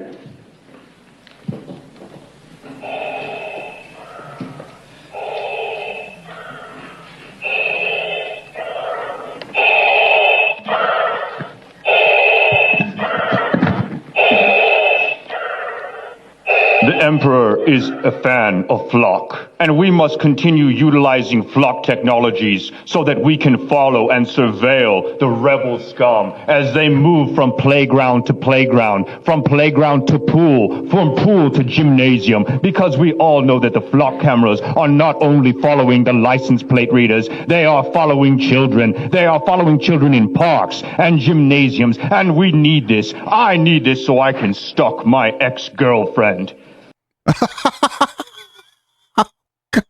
At the end, that fucking ruled. Just all right, fucking that was great. I didn't watch that before the show because I like to get things first time. That was great. Like, I need this. I need to stalk my ex-girlfriend. That's a lot of what's going on here. A lot of the abuse happens to be highly personalized abuse by police, people with access to these cameras. Who would have guessed that the police would have used this to abuse other people? Up next, here's RFK Jr. lying about the polio vaccine. There's no vaccine that is, safe and effective. Those are big words. What about the polio? Words. Can we talk about the polio? Well, here's the problem. Yes. Here's the problem. The polio vaccine contained a virus called simian virus 40, SV40. It's one of the most carcinogenic materials that is known to man. In fact, it's used now by scientists around the world to induce tumors in rats and guinea pigs in labs. But it was in that vaccine. 98 million people who got that vaccine in my generation got it. And now you've had this explosion of soft tissue cancers in our generation that kill many, many, many, many, many more people than polio ever did. So if you say to me that the polio vaccine was effective against polio, I'm going to say yes. And if you say to me, did it kill more people, did it cause more deaths than avert, I would say, I don't know, because we don't have the data on that. So the answer is no. Also, I guess Lex got a new studio. Apparently he's not hanging out in front of like a black curtain. Now he's got books, or maybe he's at RFK's house. He's lying, but it's sort of unknowable, right? Because since the polio vaccine, a lot of those people didn't die of polio. So I guess you could say that because that person didn't die of polio and they lived to get what he was calling soft tissue cancer. Well, and I guess you could say that the vaccine caused that person to get cancer, but it caused them to get cancer because they didn't die of polio 30 or 40 years before. Like, I'm not sure if that's how we do like causal relationships here. Can't get cancer if you get hit by a bus. All right, well, so by that logic, the bus not trying to run me over increases the cancer rate. Fucking idiots.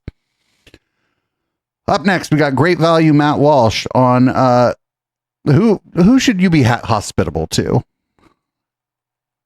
Bible talks about being hospitable, but who? Who should you be hospitable to? Well, we're going to find out. This guy's real name is Joel Webbin, I think. If we ever come to a point where the state is not actually able to meet the physical needs of those who are impoverished in our society today, then the church will be up against a Herculean task. But one of the things that the church will have to do is the church will have to tell modern feminist pagan women no. The church will have to tell them no. So if there's a woman... This guy like furiously masturbated last night while he was writing this script. Elderly, but she chose by her own volition because she hates the patriarchy and she hates Christ and she hates traditional marriage and all these different things. She chose never to marry. She's 65. Oh, the church in my community doesn't ask you any questions when they do their food thing. They just give you, they go, hey, we got oranges. You want oranges? You're like, I don't like oranges. And they go, oh, we got frozen chicken. You're like, oh, I want frozen chicken. There we got bags of frozen vegetables. You take them. They don't ask you shit. Blue or purple hair. She has no children because not because she couldn't conceive, but because she was on SSRIs and birth control. Oh, just call her a lesbo. All these things her entire life, and of her own volition, she hated children, refused to have them. Then, if that time ever comes and she's unemployable and she made bad, so SSRIs don't tend to have fertility problems outside of some people have a dramatically reduced sex drive or dramatically increased. And she's fallen on hard times and our bloated welfare state is no longer operational, then the church needs to be able to look at her and say, you starve. You starve. Glory be to God. You starve. Yo, I don't want to live in a world where the government crumbles and the only place for poor people to get food is churches. This guy seems to want that because he thinks the church is just going to start like giving you like a fucking political test or whatever, or take a look at the hair color you have or whatever and turn you away if you're like a single woman without children and shit. And so like, I don't think this is going to happen. I hope this doesn't happen. But if it does happen, the version of the churches that are going to be helping people in the community that this guy really wants probably don't exist in any sort of meaningful way. I don't think, at least. Like I said, when I've seen this, they just give everybody food. Sometimes they give you a bag and you take whatever they give you. Sometimes they ask per item and fill your bag up. Like if you're allergic to peanuts, they certainly don't want to give you a bag of peanuts. So anyway, here's Jimmy Dore and his guest talking about Woke 01. More on Jimmy Dore later during Red Light for if anybody is... we're going to kick it a little bit old school toward the end of Red Light tonight. So, how do you respond? You see her do, it's woke one, and she just tries to wave away the destruction that she did, the personal destruction to people. And that made me incensed when I saw that. How do you react to it? Who is this lady? I mean, she's just trying to pretend like this is some kind of mass hysteria that we all went through. It's like you were the architect. You were part of this. You were like one of the most potent voices behind all of this bullshit that we all just had to live through. It makes me extremely angry, Jimmy. It makes me so mad. I mean, people's lives were ruined over this shit. So I want them to tell me what Woke One was. Are they talking about...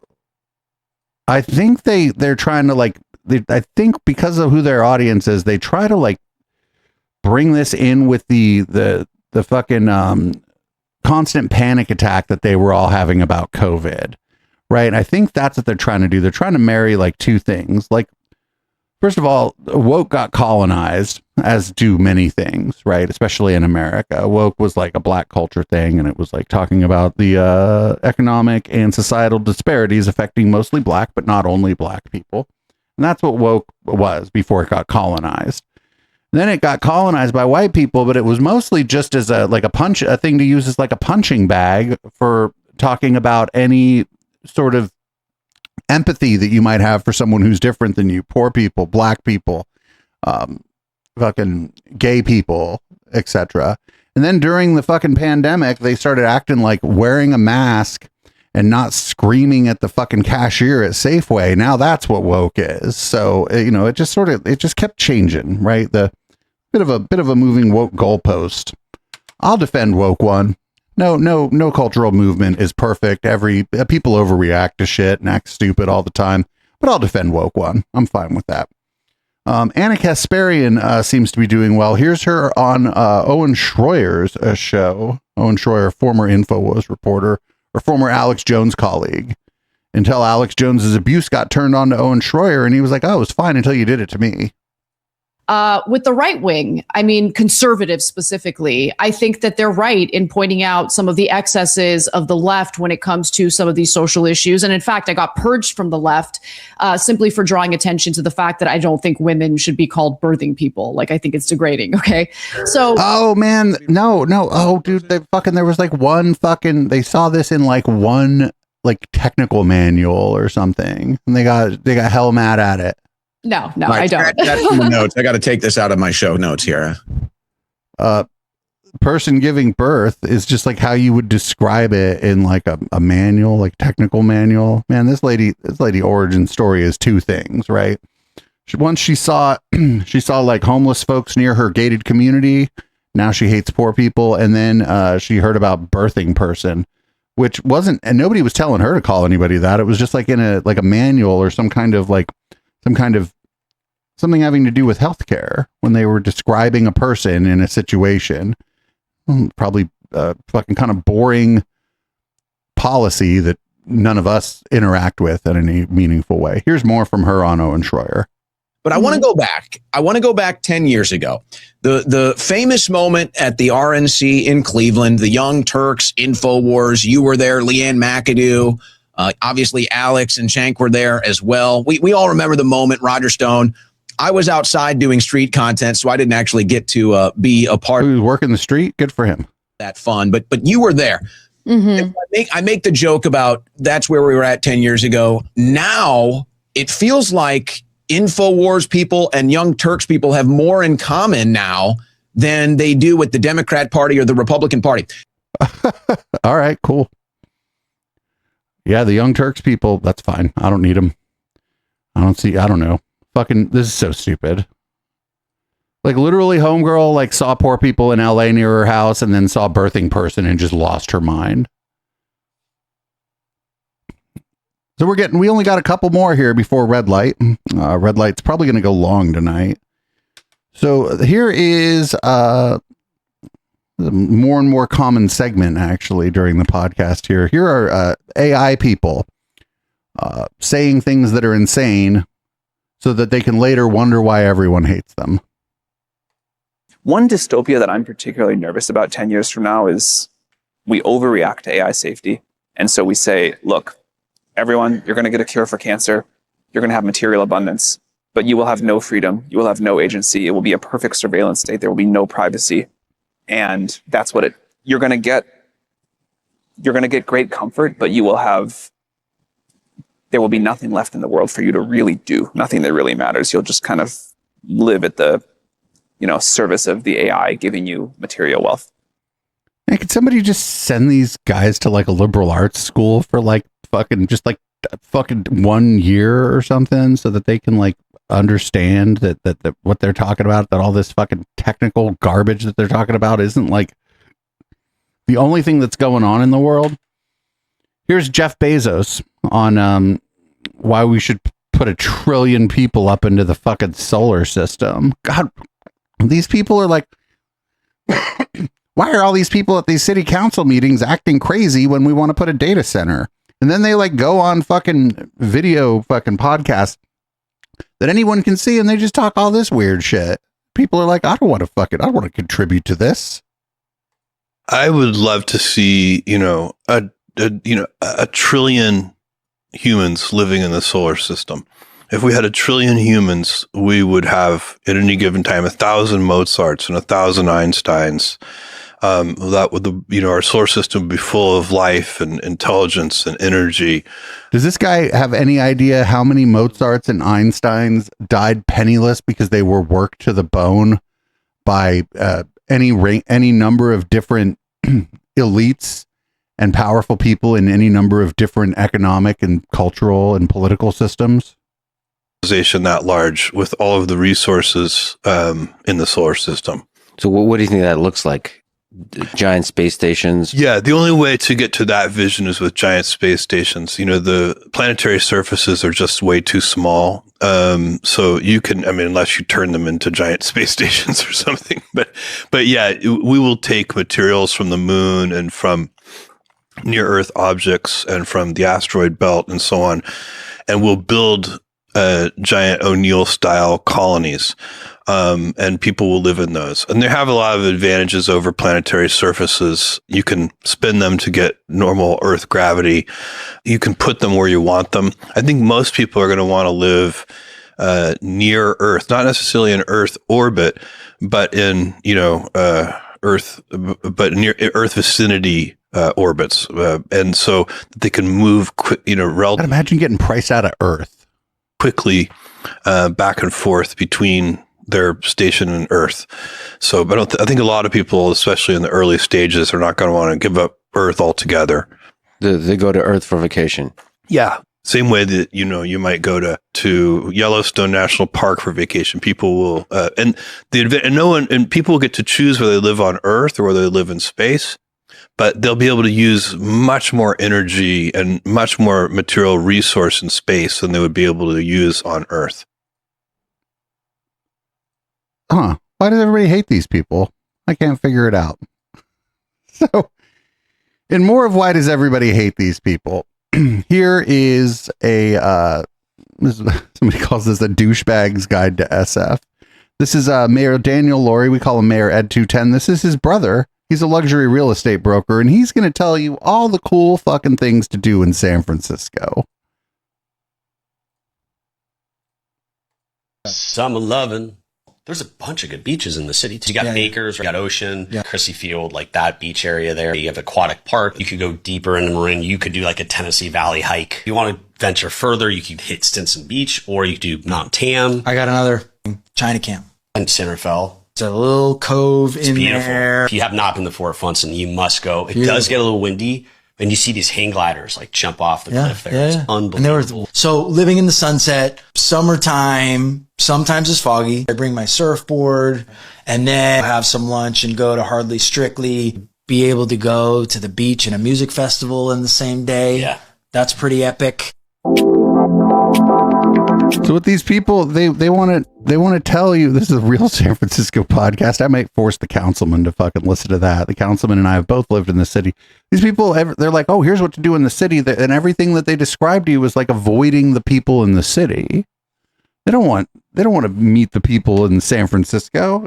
Even though San Francisco is unattainable for like regular people, they don't even want to meet the slightly better socioeconomic than regular people, right? They just want to go to the beach and shit.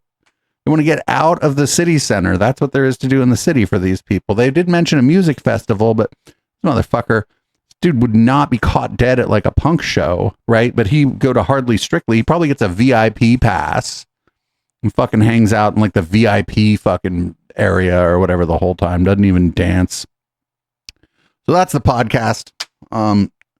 We got in right around 2 hours. That's fantastic. Everybody, you know the drill. Stick around for Red Light. We'll be, we have a lot of, actually I have a lot of Red Light this week. We got, we found a guy. I'm not going to tell you more about it, but I found a guy. Then we got Andrew Tate's attorney, seems like a brilliant person. We got Laura Loomer, calls for the military, but he used to round up Muslims. We got Alex Jones and Tim Pool are feuding, and I love that for them. We got one of those rare clips where little Nikki Fuentes becomes somewhat self-aware. And then we got California Democratic Party official sticking it to Nick Shirley. And we got 5 gifts that come from quitting weed. And then there's a guy whose name we learned recently. There was a scandal in academia, and we learned the name of a guy who is associated with the Pioneer Fund and other like pro-natalist white supremacist groups. And we'll be watching an interview with him and somebody that we've been making fun of for a long time named Benjamin Boyce. If you listen to the podcast and you think that part sounds good and you don't want to listen live or whatever, you can join the Patreon at patreon.com/echoplex, or you can become a member at eplex.store, $5 a month or higher. And the video of all this gets sent right to your inbox the day after the podcast recording. If you're watching live, you know the drill. This is Boomers by Periscope. I'm going to pour a drink and I'll be back in a few minutes.